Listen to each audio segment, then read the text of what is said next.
Hi అండి, welcome back to my channel. నేను మీ శ్రీనీరజ అండి. అందరూ ఎలా ఉన్నారు? నేనైతే చాలా అంటే చాలా బాగున్నానండి.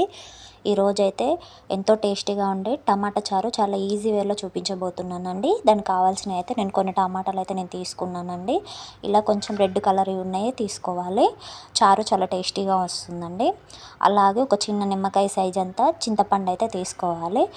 ఒక 2 సార్లు బాగా వాష్ చేసుకోవాలండి. వాష్ చేసుకొని కొన్ని వాటరు టమాటాలు మునిగే వరకు పోసుకొని గ్యాస్ వెలిగించి దాని మీద ఉడకపెట్టుకోవాలండి టమాటాలని. ఈ లోపైతే ఇందులో ఎంతో టేస్టీగా ఉండే పౌడర్ని అయితే మనం రెడీ చేసుకుందామండి, మసాలాని. దానికి కావాల్సింది అయితే 1/2 స్పూన్ మెంతులండి, అలాగే మిరియాలు 1 స్పూను, ధనియాలు 1 స్పూన్ అండి, ఎండుమిరపకాయలు ఒక 8, జీలకర్ర 1 స్పూన్ అండి. ఇలా అన్నీ బాగా వేయించుకొని పౌడర్ చేసి పెట్టుకోవాలండి. ఇది ఒక 6 నెలల వరకు అయితే ఈ పౌడర్ ఉంటుందండి. ఒకవేళ మీ దగ్గర నేను చేయలేను అనుకుంటే మాత్రం బయట సూపర్ మార్కెట్లో కొన్ని మనకు మసాలాలు దొరుకుతూ ఉంటాయి కదండి, అవైనా కూడా యూజ్ చేసుకోవచ్చు. ఇదేమో ఇంట్లోనే ఓన్గా ఇన్స్టెంట్గా చేసుకోవచ్చు అన్నమాట. అయితే ఈరోజు రసంలోకి అయితే మనం ఇదే వాడుతున్నాం అన్నమాట, చారులోకి. ఓకే అండి, ఇప్పుడైతే ఒకసారి టమాటాలు చూద్దాము. టమాటాలు అయితే ఇలా పొట్టు ఊడిపోవాలన్నమాట అండి టమాటాలకు. ఇప్పుడు వాటిని కంప్లీట్గా చల్లారనిద్దాము. పొట్టు అనేది ఊసిపోవాలన్నమాట, అప్పుడు ఉడికించుకోవాలి అప్పటిదాకా. ఇప్పుడు ఒక చిన్న మిక్సీ జార్ తీసుకొని అందులో 1/2 స్పూన్ మిరియాలు, 1/2 స్పూన్ జీలకర్ర, ఒక 2 వెల్లుల్లి, కొద్దిగా కరివేపాకు, కొద్దిగా కొత్తిమీర కూడా వేసుకోవాలండి. వీటిని కొద్దిగా మిక్సీ పట్టాలి బరకగా. మీ దగ్గర చిన్న రోలు ఉంటే అందులోనే కొంచెం కచ్చాపచ్చగా దంచుకోండి. నేనేమో మిక్సీలో పట్టుకున్నానండి. ఇప్పుడైతే టమాటాలు అయితే కొంచెం చల్లారిపోయినాయండి. ఇప్పుడు ఇలా దాన్ని పీల్ ఆఫ్ చేస్తున్నాను. ఇలా చక్కగా ఊసొస్తుందండి, గట్టిగా తీయాల్సిన అవసరం కూడా లేదు. ఇలా అన్నీ చక్కగా తీసిన తర్వాత టమాటాలను మొత్తం మ్యాష్ చేస్తున్నానండి. ఒకవేళ మీకు చేయితోటి ఇబ్బందిగా అనిపిస్తే మీ దగ్గర మ్యాషర్ ఉంటే మ్యాషర్ తోటైనా కూడా చేసుకోవచ్చండి. చేతితోటి అయితేనే చక్కగా నలుగుతుందన్నమాట, టమాటాలకు జ్యూస్ కూడా చక్కగా బయటకు వచ్చేస్తుంది. ఇలా చక్కగా పిసుకున్న తర్వాత చేతికి ఆ చేతితోటే ఆ పిప్పిని మొత్తం తీసి పక్కన పెట్టుకోవాలన్నమాట. ఒకసారి అది కూడా చూపిస్తాను నేను. ఇగో ఇలా తీసి బయట వేసుకుంటే సరిపోతుందన్నమాట, తొందరగానే అయిపోతుంది.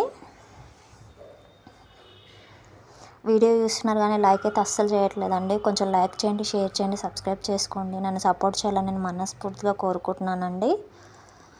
ఇలా అయితే ఇప్పుడు కొద్దిగా మనం వాటర్ అయితే పోసుకుందామండి. ఇప్పుడే పోసుకోవాలి, ఇక తర్వాత పోవడానికి వీలు ఉండదు.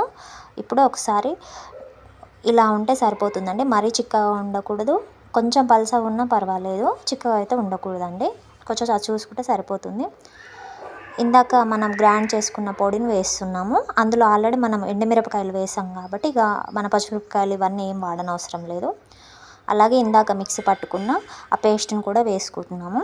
అలాగే కొద్దిగా సాల్ట్ ఇప్పుడే టేస్ట్ చూసుకుంటే సరిపోతుందన్నమాట. మొత్తం బాగా కలుపుకుందామండి. ఒకసారి టేస్ట్ ఎట్లా ఉందో ఒకసారి టేస్ట్ చూస్తే సరిపోతుంది. ఇలా ఇప్పుడైతే దీన్ని తీసుకెళ్ళి గ్యాస్ మీద పెట్టాలండి. కొంచెం ఒక్క పొంగు రానిస్తే సరిపోతుందండి. ఎక్కువసేపు కూడా మరిగించాల్సిన అవసరం లేదు చారుని. ఇట్లా పొంగు రావాలి. పొంగు వచ్చే టైంలో నేను కొంచెం కొత్తిమీర వేసుకుంటున్నానండి.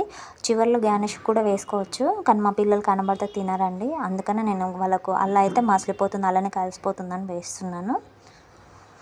ఇప్పుడే వేసేసాను. అది చక్కగా కొంచెం పొంగు వచ్చి మసిలితే సరిపోతుందండి. ఇప్పుడు తీసి పక్కన పెట్టానండి. స్టవ్ వెలిగించి మళ్ళీ బాండి పెట్టుకున్నానండి. ఒక 3 స్పూన్లు అయితే ఆయిల్ వేస్తున్నాను. కొద్దిగా పోపు దినుసులు వేసుకోవాలండి ఆయిల్ వేడగానే. అలాగే ఎండుమిరపకాయలు, ఒకవేళ మీకు ఎక్కువ తింటే ఒక 2-3 ఎక్కువనే వేసుకోవచ్చండి. మా ఇంట్లో ఎవరు తినేవాళ్ళు లేరు. 2 వెల్లుల్లి వేస్తున్నానండి. కొద్దిగా కరివేపాకు, ఇంకా చాలండి. ఇక కొద్దిగా దాన్ని వేయించుకొని టమాటా చారులో వేసుకుంటే సరిపోతుంది పోపు. అంతే అండి, ఎంతో టేస్టీగా ఉండే టమాటా చారు అండి. అయిపోయిందండి, చూసారా ఎంత చక్కగా ఉందో. టమాటా చారు అయితే చాలా అంటే చాలా టేస్టీగా ఉందండి. చాలా అంటే చాలా బాగుంది. ఈ వీడియో మీకు నచ్చిందని అనుకుంటున్నాను. ఒక్కసారి ఈ వీడియోని అయితే మీరు కూడా ఈ టమాటా చారుని ఈ రెసిపీని అయితే ఒక్కసారి ట్రై చేయండి. దీని ఫీడ్బ్యాక్ నాకు ఇవ్వాలని నేను మనస్ఫూర్తిగా కోరుకుంటున్నాను. థ్యాంక్ యూ ఫర్ వాచింగ్ అండి. బాయ్.